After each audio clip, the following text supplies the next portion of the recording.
the resistance you fight by lifting weights in the gym, I think, can be translated to the resistance that you can sometimes have to fight in your life. Now, life will always throw many challenges at all of us.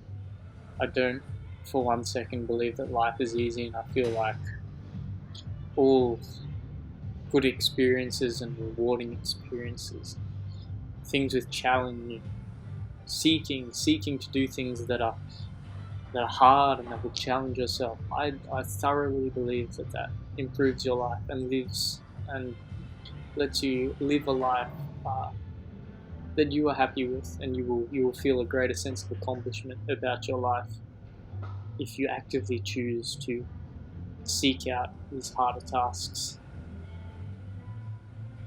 So today, look, I'm in the gym. I had to run yesterday. Came off a sort of busy shift yesterday evening. I finished. It's meant to finish about 9:30, but I don't think I left work till closer to 10:30, 11. But yeah, so today's my day off, and went straight back into it. I thought I haven't done a heavier session in a while, so I'm just purely gonna do some deadlifts with the trap bar, and then some bench press to finish off. I think deadlifts with a trap bar are probably one of the stronger fundamentals of gym work that I've used over the last few months to improve my leg strength in running. I have nothing against doing deadlifts with your traditional barbell, but for me, I think the position that the trap bar sets you in, it allows for much more of a leg drive to get the bar off the ground. I can really hit my glutes and my hamstrings and my quads. So it just allows me to fully not only work my overall strength, but it adds to that longevity in my legs for when I run. So today I'll do a warm up of probably about 10 sets with the bar, 10 sets with 60 kilos on it. And then as I increase in weight, I'll do less reps. I'll do about probably five to 6 reps at the heavier weights. And like, I don't go too heavy. I go up to about 110 kilos today in the deadlifts. But oh man, I tell you what, it just, like I said a few videos before, it just primes your central nervous system. After this, it's probably it's a couple hours after this that I'm recording this now, but just sort of recovering now. I was absolutely knackered from it. It was a good workout.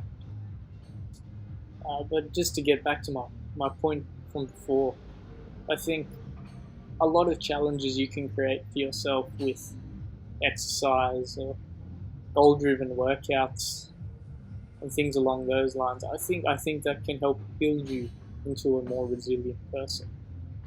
I think, it's a mental challenge to get yourself to the gym. And look, you can even get yourself to the gym, and you can sit at the gym and you can do easy stuff. Like, you don't, just because you're at the gym doesn't mean you're gonna lose weight or gain muscle or work hard.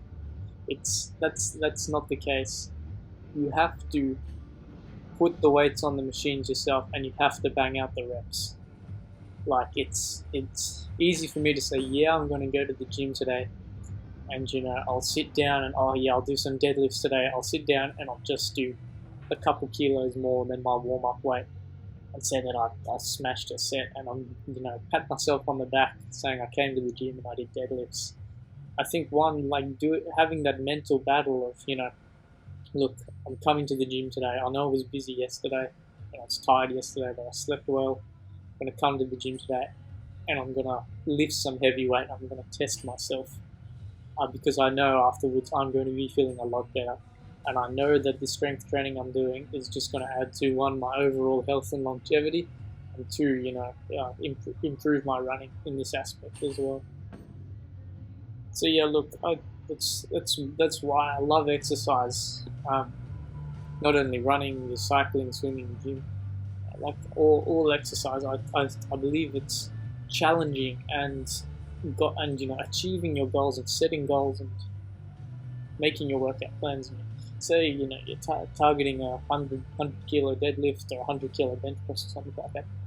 Working towards those goals and then hitting those goals, or even not hitting those goals, dealing with failure or possibly dealing with injury and coming back from that, and then reaching those goals. I think that builds much more of a resilient person in you. And I'm not saying everyone, go to the gym and you'll be resilient, or go for a run, you'll be resilient. Like, you can do it in a lot of other things as well. It's more seeking out tasks that are challenging to you and that you feel will give yourself some sense of fulfillment and accomplishment when you complete them. It could be studying, you could be doing a degree, it could be something to do with work, whatever.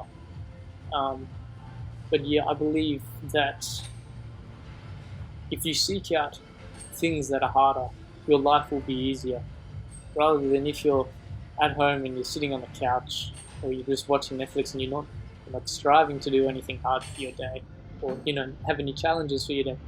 And I believe life will throw more challenges at you to get you up off the couch and to get you to stop watching Netflix and things like that.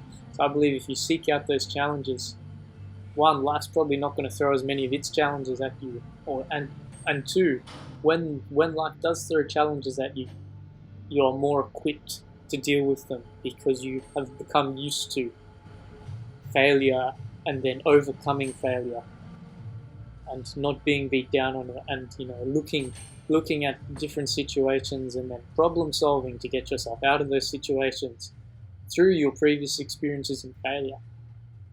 Now look, deadlift is a great example because I've only been doing this for a couple of months. I'm still a beginner. I'm very much a novice in deadlifts. And look, I went up to, I think my max I've deadlifted is probably about 140 kilos, so it's not huge by any stretch.